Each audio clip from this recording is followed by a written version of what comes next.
Hamas தலைவரின் பதிவை அகற்றி மேத்தாவை அறிவிலி என பிரதமர் அன்வார் சாடல். தேசிய விளையாட்டு கவுன்சில் ஸ்போர்ட்ஸ் டோட்டோவிடம் நன்கொடை பெற்றிருக்கிறது. முன்னாள் அமைச்சர் கைரி ஜமாலுடன் கூறினார். கிரீக்கில் கணவனால் கழுத்து நெரிக்கப்பட்டு பள்ளத்தாக்கில் தள்ளப்பட்ட பெண். ஹமாஸ் தலைவர் இஸ்மாயில் ஹனியே படுகொலையில் அமெரிக்கா சம்பந்தப்படவில்லை, பிளிங்கன் கூறினார்.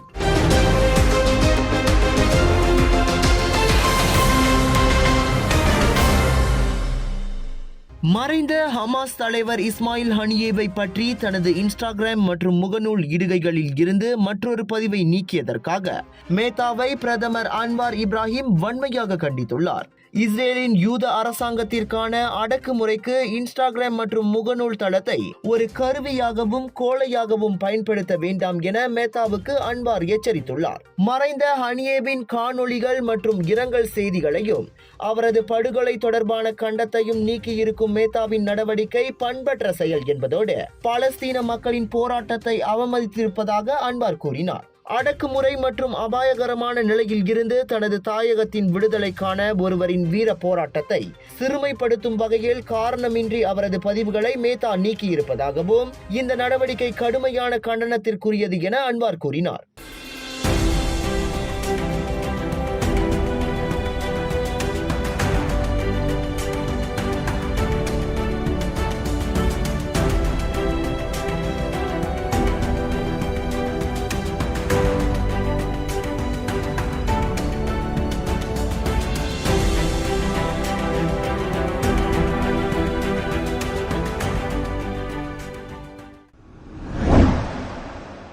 அண்மையில் ஸ்லாங்கூர் செப்பாங்கில் உள்ள சீன பள்ளி ஒன்றுக்கு மதுபான நிறுவனம் நன்கொடை அளித்துள்ள விவகாரம் நாட்டில் பெரும் சர்ச்சையை ஏற்படுத்தியது.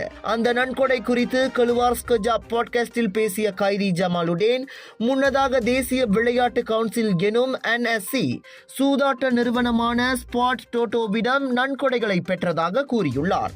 இளைஞர் மற்றும் விளையாட்டுத்துறை அமைச்சராக கைரி இருந்த காலத்தில் அந்த நன்கொடைகள் பெற்றதை அவர் சுட்டிக்காட்டினார். காசோலை வழங்கும் அதிகாரப்பூர்வ நிகழ்ச்சியாக நடைபெற்றதில்லை என்றாலும் நன்கொடை பெற்ற சான்றாக நிதிநிலை அறிக்கையில் எழுதப்பட்டிருப்பதாக அவர் குறிப்பிட்டார். இருப்பினும் மது, சூதாட்டம் மற்றும் சிகரெட் நிறுவனங்களை விளம்பரப்படுத்தும் நடவடிக்கைகளை பள்ளியில் நடத்தக்கூடாது என கூறிய கைரி குழந்தைகளின் உடல்நலம் மட்டுமல்லாது அது பொதுமக்களையும் உள்ளடக்கியது என தெரிவித்தார். இருந்தபோதிலும் நாடாளுமன்ற உறுப்பினர் என்ற முறையில் மண்டபம் போன்ற வசதிகளை ஏற்படுத்துவதற்கு அரசிடம் இருந்து நிதி ஒதுக்கீடு பெறாத மூலதன உதவி பள்ளிகளின் சிரமங்களை நன்கு அறிவதாகவும் அவர் கூறியுள்ளார். பள்ளிகள் மக்களை நாடி உதவிகள் பெறும் சூழ்நிலைகள் உள்ளது. ஆகையால் பள்ளிகளுக்கு மதுபானம், சிகரெட் மற்றும் சூதாட்ட நிறுவனங்களின் பங்களிப்பு குறித்த வழிகாட்டுதல்களை அரசாங்கம் தெளிவுபடுத்த வேண்டும் என்று ரம்பாவின் முன்னாள் நாடாளுமன்ற உறுப்பினருமான அவர் வலியுறுத்தியுள்ளார். அரசாங்க மருத்துவமனையின் கண்காணிப்பு அமைப்பு பாதுகாப்பற்றது என்றும் ஆடை அணியாத நோயாளிகளை அது அம்பலப்படுத்தக்கூடிய வகையில் அமைந்திருப்பதாக மலேசிய மருத்துவமனை சங்கம் குற்றச்சாட்டியிருக்கிறது. சுங்காய் புலோ மருத்துவமனையின் அவசர சிகிச்சை பிரிவில் கேமராக்கள் இருப்பதாக ஊழியர்கள் எழுப்பிய கவலைகளை வெளிப்படுத்திய மலேசியா கினி செய்தியை தொடர்ந்து பொறுப்புள்ள அதிகாரிகளை விசாரிக்க வேண்டும் என்று மலேசிய மருத்துவ சங்கம் வலியுறுத்தியுள்ளது. இதனிடையே பல மருத்துவமனை ஊழியர்கள் ட்ரௌமா சிகிச்சை பிரிவில் நோயாளிகளின் உயிர்காக்கும் நடைமுறைகள் செய்யும் சூழ்நிலைகளில் நோயாளிகளின் உடைகள் அகற்றப்படும் என்றனர். அப்போது அங்குள்ள கண்காணிப்பு அமைப்பின் நேரடி ஒளிபரப்பு சம்பந்தமில்லா ஊழியர்கள் மற்றும் பிற நோயாளிகளால் பார்க்கும் நிலையில் உள்ளதை தெரிவித்துள்ளனர். நோயாளியின் தனியுரிமை சம்பந்தப்பட்ட குற்றச்சாட்டுகள் தீவிரமானவை என்பதால் அரசாங்கத்திடம் இருந்து பதிலை ஓர் அறிக்கையின் வாயிலாக கோரியிருக்கிறார் மலேசிய மருத்துவர் சங்கத்தின் தலைவர் டாக்டர் அசிசான் அப்துல் அசீஸ். இது குறித்து விவரித்த தலைமை மனித உரிமை வியூகவியலாளர் ஃபிர்டாஸ் உஸ்னி தனிப்பட்ட தரவுகளை கையாளும் போது முறையாக நடைமுறைகளை மருத்துவமனைகள் கொண்டிருக்க வேண்டும் என்றும் அது குறித்து நோயாளிகளுக்கு நோட்டீஸ் வழங்குவது அவசியம் என்றும் கூறியுள்ளார். Just watch me. Charge! Keeping you and your loved ones safe indoors with Nano EX technology. Panasonic. ஆடம்பர கார் திருட்டு கும்பல் என்று சந்தேகிக்கப்படும் 3 உள்ளூர் ஆடவர்கள் கையும் களவுமாக நேற்று பிடிபட்டனர். ஈப்போவில் இருந்து சுமார் 20 கிலோமீட்டர் தொலைவில் பத்துகாஜா வரை தப்பிக்கும் முயற்சியில் ஈடுபட்ட அந்த ஆடவர்கள் ஓட்டி சென்ற ஸ்போர்ட்ஸ் யூட்டிலிட்டி வாகனத்தின் மீது போலீசார் 3 துப்பாக்கி சூடு நடத்தி மடக்கி பிடித்தனர். அதிகாலை 4 மணி அளவில் தாமான் சுன்சூனை சுற்றி 3 போலீசார் ரோந்து பணியில் ஈடுபட்டிருந்த போது சந்தேகிக்கும் வகையில் டொயோட்டா ஹேரியர் வாகனத்தை கண்டு சோதனையை மேற்கொள்ள இருக்கின்றனர்.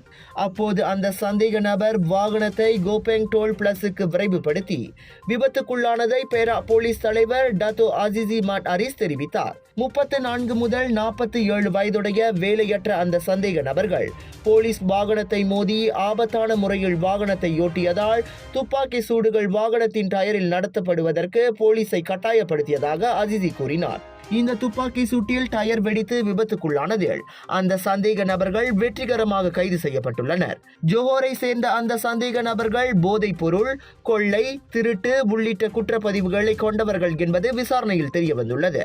குற்றவியல் சட்டத்தின் 186வது பிரிவு மற்றும் குற்றவியல் சட்டத்தின் 307வது பிரிவின் கீழ் விசாரணைக்கு உதவுவதற்காக அந்த சந்தேக நபர்கள் அனைவரும் நேற்று முதல் 4 நாட்களுக்கு விளக்கமறியலில் வைக்கப்பட்டுள்ளனர் என்றார் டத்தோ அசிசி.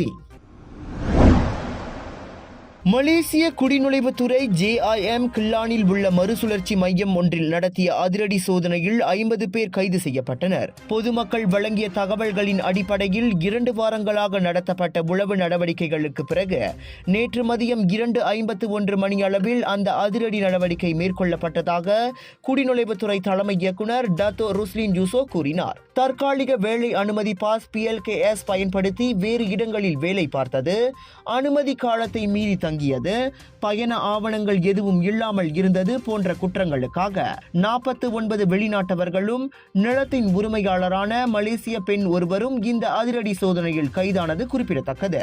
மலேசிய குடியுரிமை சட்டம் 1959 அல்லது 1963, பாஸ்போர்ட் சட்டம் 1966 மற்றும் குடியுரிமை விதிமுறை 1963 ஆகியவற்றின் கீழ் குற்றஞ்சாட்டப்பட்ட இவர்கள் அனைவரும் மேல் விசாரணைக்காக மலாக்காவில் உள்ள மாக்காப் உம்போ குடியுரிமை நிலையத்திற்கு அனுப்பப்பட்டனர்.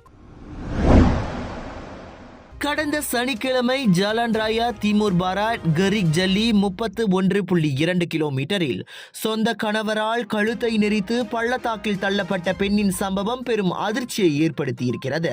32 வயது பெண்ணை அவரது 39 வயது கணவர் கடந்த வெள்ளிக்கிழமை தனது கிராமத்திற்கு செல்ல வேண்டும் என்று காரணத்தை கூறி குவாலாலம்பூரில் உள்ள அவரது பணியிடத்தில் இருந்து பேராவிற்கு அழைத்து சென்றுள்ளார். அப்போது இருவருக்கும் வாய் தகராறு ஏற்பட அந்த கணவர் காரை நிறுத்தி கத்தியை காட்டி கொலை மிரட்டல் விடுத்திருக்கிறார். பாதிக்கப்பட்ட பெண் தப்பிக்க முயன்றும் மீண்டும் காருக்குள் இழுக்கப்பட்டு கழுத்தை நசுக்கியுள்ளார் அந்த ஆடவர். இதனிடையே வாக்குவாதம் முற்றியதில் அந்த பெண்ணை அவரின் கணவர் பள்ளத்தாக்கில் விழும் வரை தள்ளிவிட்டு சென்றுள்ளார். பாதிக்கப்பட்டவர் பிற்பகல் 2 மணி அளவில் பொதுமக்களால் கண்டுபிடிக்கப்பட்டு தற்போது தைப்பிங் மருத்துவமனையில் சிகிச்சை பெற்று வருகிறார். அச்சம்பவத்தை தொடர்ந்து அந்த நபர் நேற்று பாலிங் மாவட்ட காவல்துறை தலைமையகத்தில் குற்றவியல் வழக்கில் கைது செய்யப்பட்டதாக கரிக் மாவட்ட காவல்துறை தலைவர் சூப்பரிண்டென்டன்ட் ஜுல்கிஃப்லி மாமூட் தெரிவித்திருக்கிறார். ஹமாஸ் தலைவர் இஸ்மாயில் ஹனியே படுகொலையில் அமெரிக்கா சம்பந்தப்படவில்லை என அந்நாட்டின் வெளியுறவு அமைச்சர் ஆந்தோனி பிளிங்கன் தெரிவித்திருக்கிறார். ஈரான் தலைநகர் தெஹ்ரானில் ஹனியே கொல்லப்பட்டதாக தகவல் வெளியான சில மணி நேரங்களுக்கு பிறகு இது தொடர்பாக அமெரிக்கா அறிக்கை வெளியிட்டது. ஒரு சம்பவத்தை மற்றொரு சம்பவத்துடன் தொடர்பு படுத்தி ஆருடங்கள் வெளியிடக்கூடாது என அவர் கூறினார். காசாவில் இஸ்ரேல் பாலஸ்தீன தகராறு ஹானியேவின் படுகொலைக்கு காரணமாக இருக்கக்கூடுமா என சிங்கப்பூரில் இருந்தும் CNN தொலைக்காட்சி எழுப்பிய கேள்விக்கு பதிலளித்த போது பிளிங்கன் இத்தகவலை வெளியிட்டதாக துருக்கியின் அனாடோலு செய்தி நிறுவனம் தெரிவித்துள்ளது. 2 நாள் அதிகாரப்பூர்வ வருகை மேற்கொண்டு பிளிங்கன் தற்போது சிங்கப்பூரில் இருந்து வருகிறார்.